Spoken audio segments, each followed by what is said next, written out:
Good morning to you, Rock. How you doing today? I am great. How are you guys? Doing all right. Yep. So the Bucks go 3-3 on the road trip. You're never going to scoff at that. But they had their opportunities, many of them yesterday. Do you agree with the way that Joe Block called the end of that, John? And what I mean by that is, did you see the same thing? Should O'Hearn have come up firing on that final play? Yeah,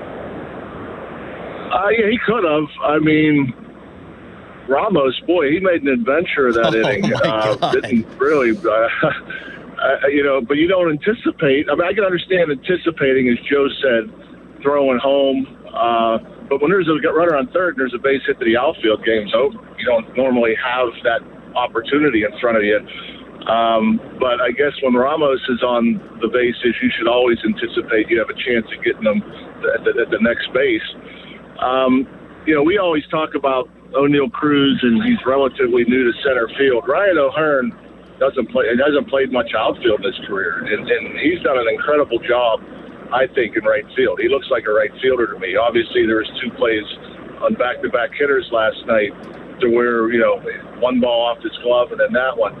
Now, I've seen it before. Okay, you anticipate maybe on a ball that's hit hard in front of you that you might be able to come up and force a guy out of the plate, but I don't know if I've ever seen it.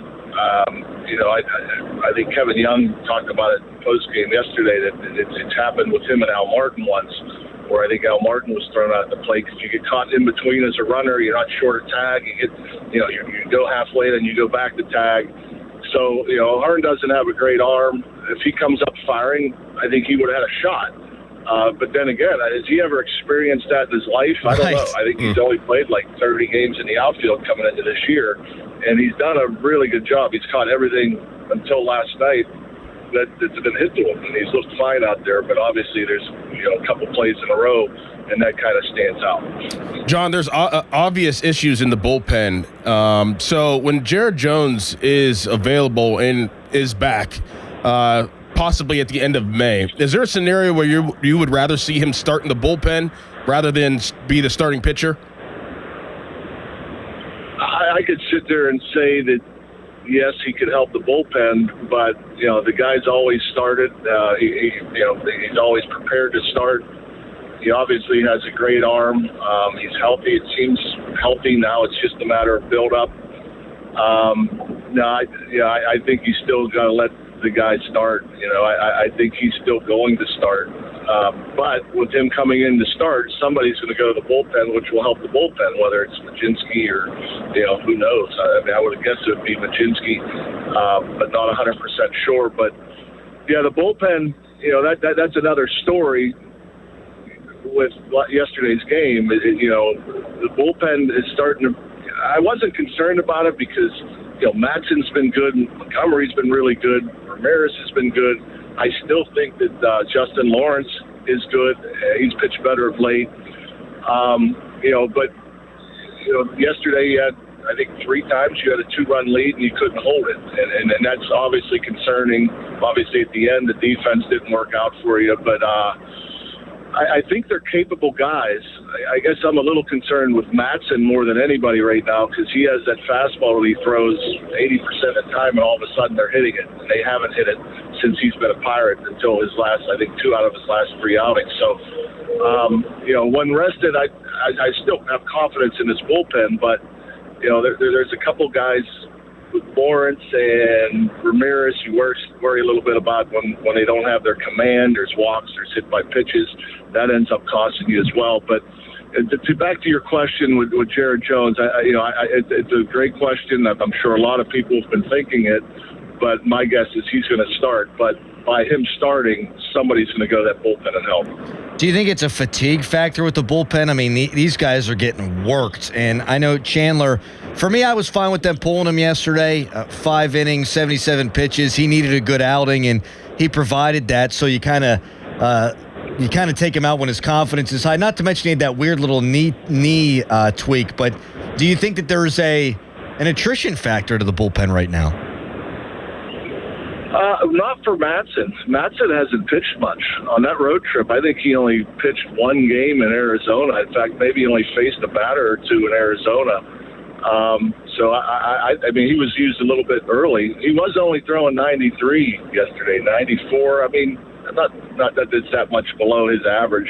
It might be just a tick below his average. So I think he's healthy. And then breasted for sure. Ramirez gets used a lot. I want to say, who was starting the other day, and Ramirez was up in the first inning. Yeah. I think there was and getting ready, got hot, and then I think came in the game later. Ramirez has been used a ton, and he isn't just a one-inning guy. There's times where he's out there multiple innings, and that might have something to do with when he comes in and he's a little erratic and not throwing strikes, because he might, he might, he might be feeling it a little bit, but I'm sure these guys come in every day and say they're available, and based on how they feel. But he's the type of guy that probably wants the ball too. So, but I think overall, I think we've kind of settled down with our bullpen a little bit. I thought the usage the first 3-4 weeks might have been a bit taxing, but certainly the last couple weeks, I think they've been pretty well rested for the most part. Yeah, and you're right about Ramirez. He's on pace for 94 innings this year, which is just that's a ton for a guy like him. Last thing here for you, Rock. Connor Griffin. I mean, he's showing power to all fields. I mean, and we've known all along he can help you win baseball games, even if the bat isn't playing well. Now his OPS is up in the 720s. He hit that ball a million miles an hour yesterday. What are you seeing from the young buck? He's a stud. He's an absolute stud. The defense has been great. The base running's been great. If you make a mistake, he clobbers it. I think he's had some nice at-bats where he's drawn some walks as well, to where young guys usually are up there, they're over-anxious. There's some chase there. You'll see him chase every now and again. And boy, he can clobber a ball out over the plate. And if they keep throwing it out there, I think he's going to continue to clobber it.